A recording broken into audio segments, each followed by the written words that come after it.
Has Clark's reduced minutes been more a matter of fit or performance?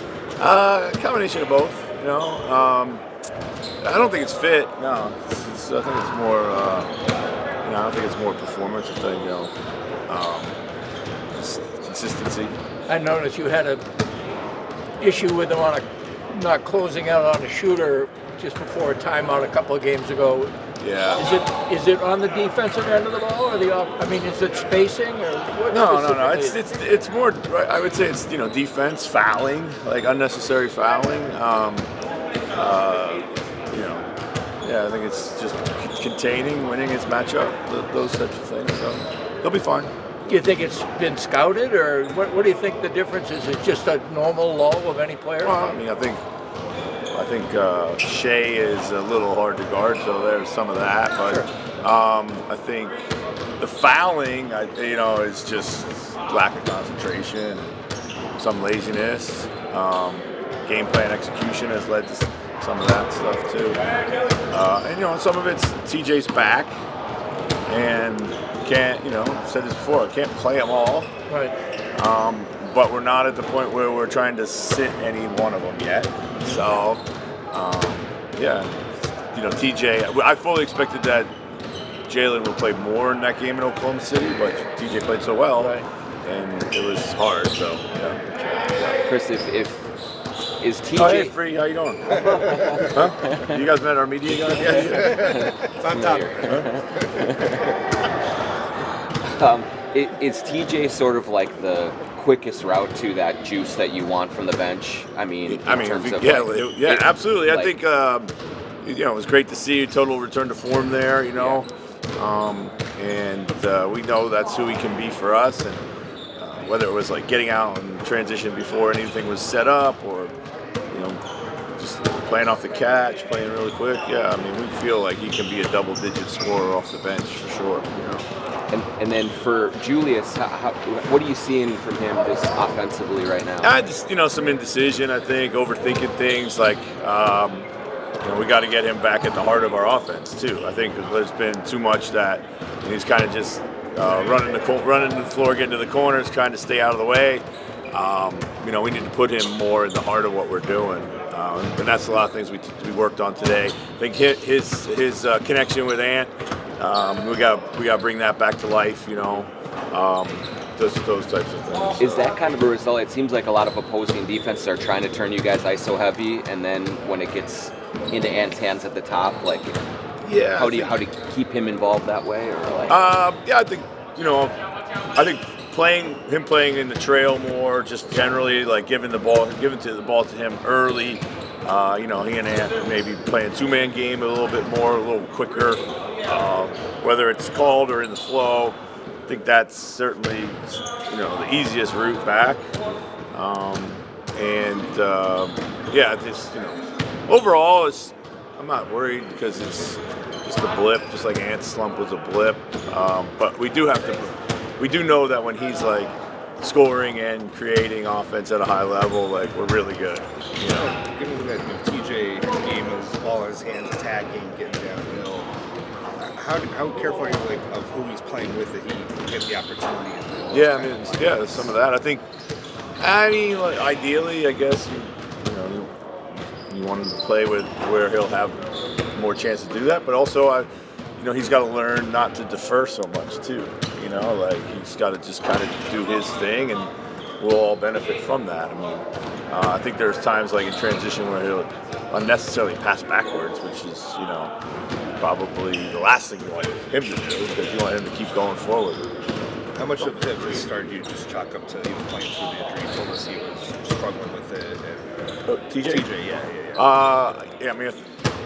A lot of it. I think he's a tireless worker. He literally I think he gets confidence and comfort from all the work that he puts in outside of practice, and there's a ton of it. I think some of that work led to the injury. So even before that was coming, we had to dial back some of the work. So he probably kind of lost some of that mojo that he gets from doing all that work. It's kind of a balance thing here. So, and then I think his early season struggles were related to fouling. was fouling a lot defensively, you know, so he'd have to come out or just, you know, struggled there. So, but offensively, I'm not worried. So.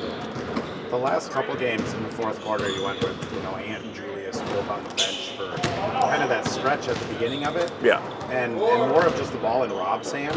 Is that just kind of a increase in confidence of like Rob, Nas, those guys being able to lead a unit like that? Or well, we've long had success with the Nas, Rudy, you know, whomever lineup. You know, Mike is oftentimes in there too. You know, might be Rob for moments because that's, you know, try to maybe pair up Rob and Rudy. So that, you know, that you can go back through the years, whether it's been Kyle in that lineup, Nikhil's have been in that lineup, it's been Mike a ton in that lineup. So there's a lot of things that we lean on in that lineup. So they've been doing a pretty good job of finding good offense, really. So.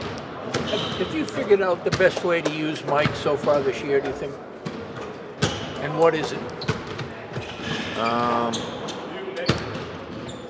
I mean, I need to probably, we talked the other day, and I need to kind of get him back in the game, you know, in the last couple of minutes a little bit more. So, but I mean, right now we're just trying to live with our new reality. And, right. You've got so many ball-centric players that he has to sacrifice that.